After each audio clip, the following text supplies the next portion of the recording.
Behind these doors in the U.S. Capitol is a vault that contains one of the most secret and sensitive documents in the United States. 28 pages that could shed light on the events of 9/11. They've been seen by very few people, and you'll hear from some of them.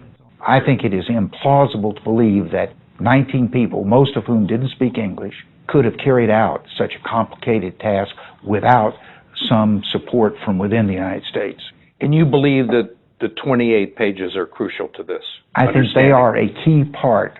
On the morning of September 11th, 2001, 19 men armed with box cutters, directed by a man on dialysis in a cave fortress halfway around the world using a satellite phone and a laptop, directed the most sophisticated penetration of the most heavily defended airspace in the world, overpowering the passengers and the military combat-trained pilots on 4 commercial aircraft before flying those planes wildly off course for over an hour without being molested by a single fighter interceptor.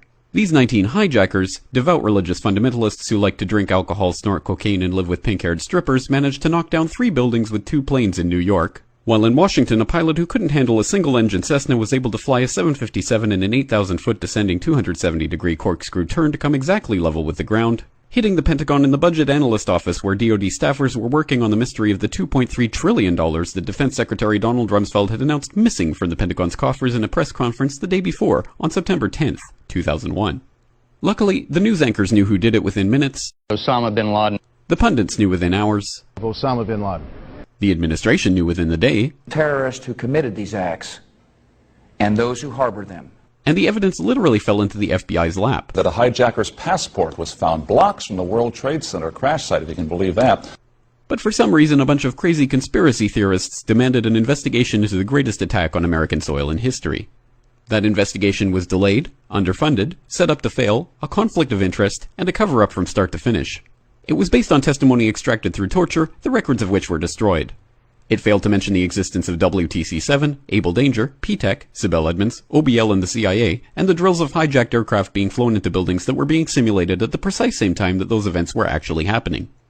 It was lied to by the Pentagon, the CIA, the Bush administration, and as for Bush and Cheney, well, no one knows what they told it because they testified in secret, off the record, not under oath, and behind closed doors.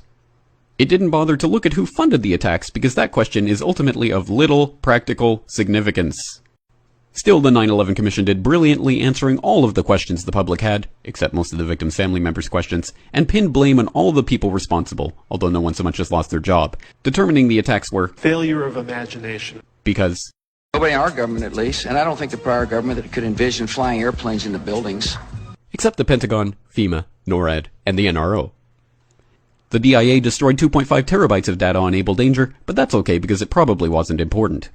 The SEC destroyed their records on the investigation into the insider trading before the attacks, but that's okay because destroying the records of the largest investigation in SEC history is just part of routine record keeping. NIST has classified the data that they used for their model of WTC-7's collapse, but that's okay because knowing how they made their model of the collapse would jeopardize public safety. The FBI has argued that all material related to their investigation of 9/11 should be kept secret from the public, but that's okay because the FBI probably has nothing to hide.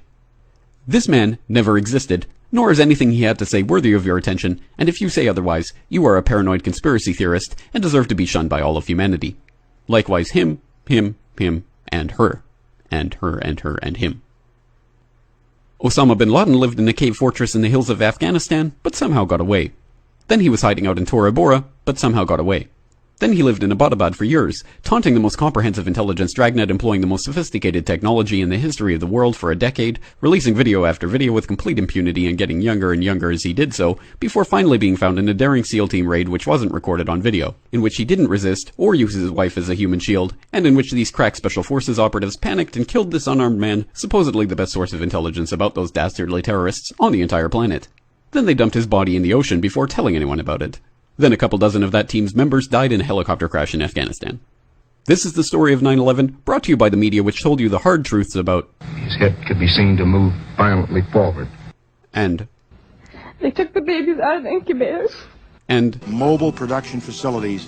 And the rescue of Jessica Lynch. If you have any questions about this story, you are a batshit paranoid tinfoil dog-abusing baby hater and will be reviled by everyone. If you love your country and or freedom, happiness, rainbows, rock and roll, puppy dogs, apple pie, and your grandma, you will never ever express doubts about any part of this story to anyone. Ever. This has been a public service announcement by the Friends of the FBI, CIA, NSA, DIA, SEC, MSM, White House, NIST, and the 9/11 Commission. Because ignorance is strength.